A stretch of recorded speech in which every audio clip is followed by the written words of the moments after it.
Assalamualaikum warahmatullahi wabarakatuh. Di sini kami akan mempresentasikan mengenai funnel project, analisis proses produksi yogurt skala industri, tahapan peralatan dan implikasi biaya untuk memenuhi mata kuliah peralatan agroindustri. Sebelumnya, perkenalkan anggota kelompok kami. Yang pertama ada Widyarti Putri Kinasi dengan NPM 007, lalu ada Debri Nazar Kadarmawan dengan NPM 031, dan yang terakhir ada Saida Nafisa dengan NPM 033. Apa itu yogurt? Yogurt adalah produk susu fermentasi yang diperoleh melalui fermentasi asam laktat oleh dua spesies bakteri asam laktat, yaitu Streptococcus thermophilus dan Lactobacillus delbruichis sub sp. bulgaricus. Proses fermentasi ini menghasilkan pengasaman dan penggumpalan susu tanpa penambahan rennet seperti pada keju, serta memungkinkan peningkatan umur simpan akibat pH yang rendah. Selanjutnya, ada alat-alat yang digunakan untuk membuat yogurt di industri. Yang pertama ada storage tank, yang digunakan untuk mempertahankan suhu susu dan juga agar susu tidak terkontaminasi dengan kondisi luar. Lalu ada heat exchanger. Heat exchanger ini digunakan untuk memanfaatkan panas pada suatu aliran fluida untuk memanaskan fluida tanpa perubahan fasa. Lalu ada homogenizer, yang berfungsi untuk menghomogenkan bahan tambahan agar menghasilkan tekstur yang stabil, halus, dan lembut.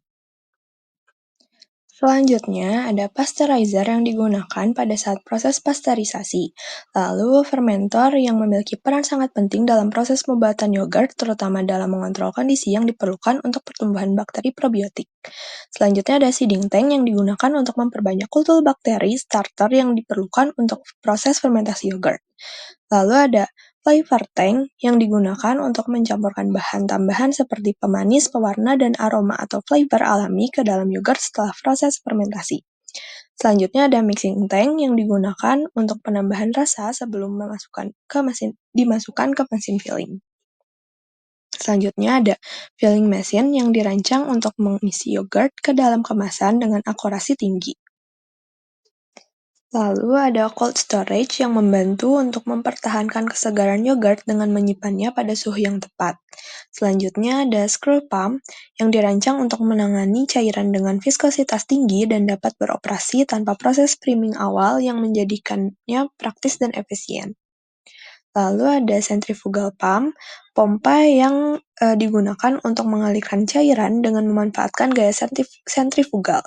Lalu ada agitator yang terdapat di dalam storage tank yang berfungsi sebagai pengaduk guna menghomogenkan partikel-partikel lemak susu sehingga tidak terjadi penggumpalan. Dan yang terakhir ada conveyor yang digunakan untuk memindahkan bahan baku seperti susu dan kultur starter dari satu tahap ke tahap berikutnya dalam proses produksi. Berikutnya, ada bahan-bahan yang digunakan untuk membuat yogurt. Yang pertama, ada susu yang merupakan bahan utama yang menyediakan nutrisi bagi bakteri fermentasi. Lalu selanjutnya ada starter yogurt yang merupakan kultur bakteri hidup yang digunakan untuk memulai proses fermentasi susu menjadi yogurt. Biasanya mengandung bakteri probiotik seperti Lactobacillus bulgaricus dan Streptococcus thermophilus. Lalu selanjutnya ada bahan tambahan seperti pektin dan gelatin, pemanis perisa, pewarna makanan, serta probiotik tambahan. Dalam proses produksi yogurt, itu terdapat 6 tahapan utama. Yang pertama ada homogenisasi, pasteurisasi, pendinginan, fermentasi, penambahan flavor, pengemasan, dan juga penyimpanan.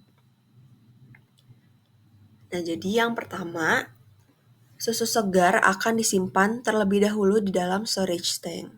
Nah, barulah nanti bahan baku susu ini akan dialirkan menggunakan pompa ke alat heat exchanger untuk dilakukan proses pemanasan hingga suhunya mencapai 60 derajat Celcius. Selanjutnya, bahan baku akan dihomogenkan menggunakan alat homogenizer dengan tekanan pompa 15 MPa selama 15 menit dan kemudian dipasteurisasi pada suhu 85 derajat Celcius menggunakan alat heat exchanger selama 15 detik. Nah, lalu susu yang telah dipasteurisasi akan dipompa menuju alat heat exchanger lagi untuk dilakukan proses pendinginan hingga suhunya turun menjadi 43 derajat Celcius. Selanjutnya, jika susu sudah dingin, itu akan dipompa menuju alat fermentor untuk dilakukan proses fermentasi dengan kondisi operasi biasanya 43 derajat Celcius dengan waktu 5 jam. Nah, di dalam alat fermenter inilah susu akan ditambahkan dengan starter dengan kadar tertentu, di mana starter yang digunakan itu ada Lactobacillus, Burglaricus, dan juga Streptococcus thermophilus, yang nantinya akan diperoleh dari seeding tanks. Nah, tahapan selanjutnya ketika sudah melalui proses fermentasi, produk hasil fermentasi yang berupa yogurt kental itu akan dialirkan ke mixing tank untuk proses penambahan rasa, di mana nanti cairan perasa ini akan dipompa atau dialirkan dari flavor tank. Nah, selanjutnya yogurt yang sudah diberi perasa itu akan dialirkan ke filling machine untuk dimasukkan ke dalam kemasan, yang mana kemasan ini bisa berupa botol ataupun cup. Nah, barulah nanti dimasukkan ke dalam karton dan disimpan ke dalam cold storage yang bersuhu 4 derajat Celcius sebelum nantinya didistribusikan ke distributor. Nah, di samping ini ada diagram alir proses produksi yogurt dalam skala industri yang memang cukup besar, dan di sini ditunjukkan juga garis-garis yang menunjukkan aliran yang terjadi dalam prosesnya. Seperti contohnya di sini ada garis merah yang menunjukkan aliran uap, lalu garis biru yang menunjukkan aliran cooling water, lalu juga ada garis hitam yang menunjukkan aliran dari proses utamanya. Diagram ini merupakan diagram yang menunjukkan proses produksi yogurt yang tahapannya itu sama seperti yang saya jelaskan sebelumnya, di mana dimulai dari preparasi susu segar yang nantinya akan disimpan terlebih dahulu di dalam storage tank sampai nantinya menjadi produk yogurt yang siap didistribusikan. Lalu di sini juga ada diagram alir dari tahapan utama dalam proses pembuatan yogurt, yang mana dimulai dari homogenisasi, pasteurisasi, pendinginan, fermentasi, pengemasan, dan juga penyimpanan. Lalu berikutnya terdapat mass balance atau keseimbangan massa. Kami mengambil data dari penelitian yang dilakukan oleh Valencia et al. Pada tahun 2018, yaitu mengenai pembuatan Greek Style Yogurt atau GSY, menggunakan dua pendekatan teknologi, yaitu menggunakan teknologi UV Milk dan juga menggunakan teknologi UV Yolk.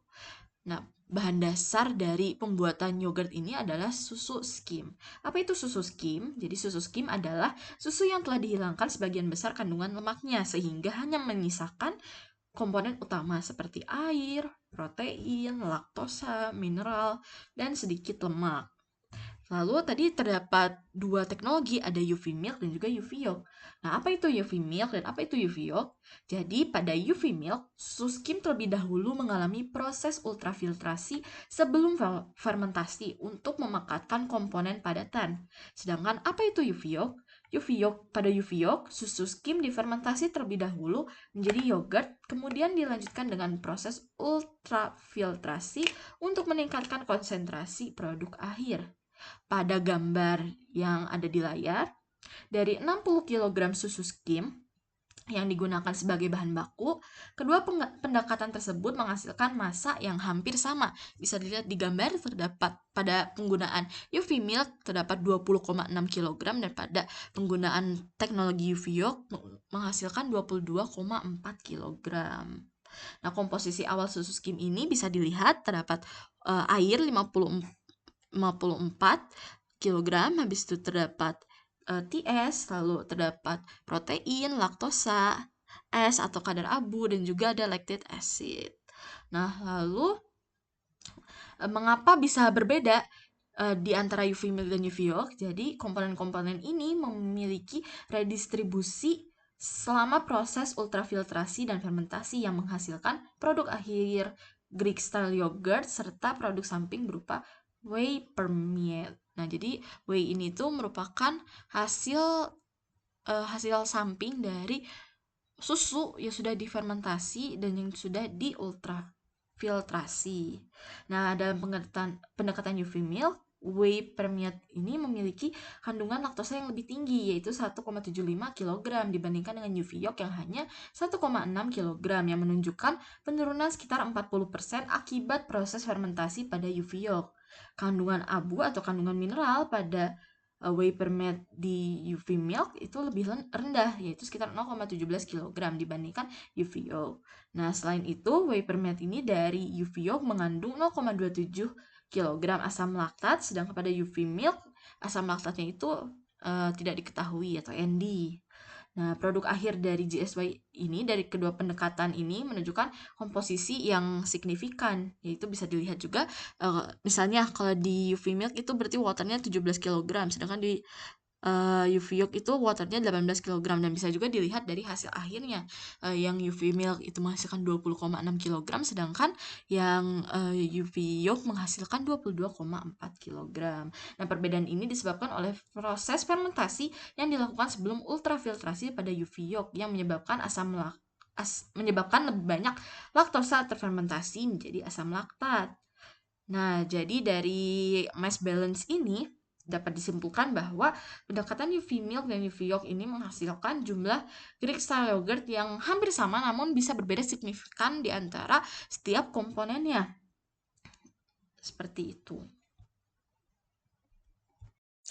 Alat-alat yang digunakan untuk membuat yogurt dalam skala industri memiliki harga yang beragam, seperti storage tank berkapasitas 7.500 liter memiliki harga sebesar 175.000, heat exchanger sebesar 11.300.000, lalu ada homogenizer sebesar 131.074.000, ada pasteurizer sebesar 383.435.808. Lalu ada fermentor seharga 893.600.400 rupiah.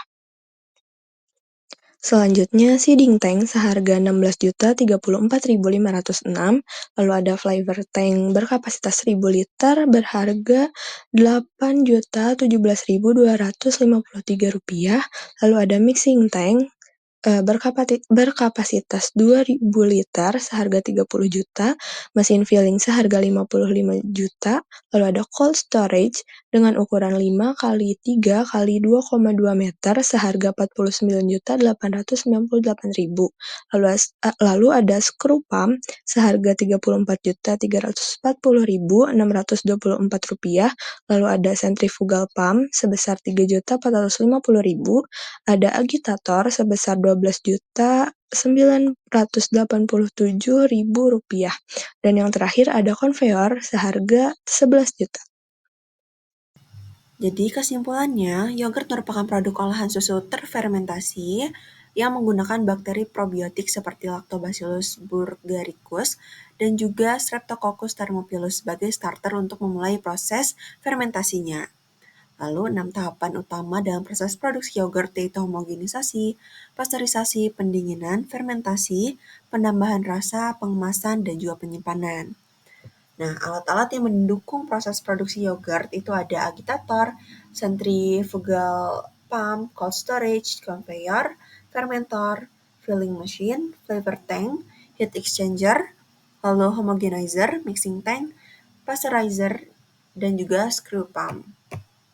Selanjutnya, ini mengenai mass balance atau keseimbangan massa di mana dalam produksi Greek style yogurt itu dapat dicapai melalui dua pendekatan ultrafiltrasi yaitu UF milk dan juga UF yolk.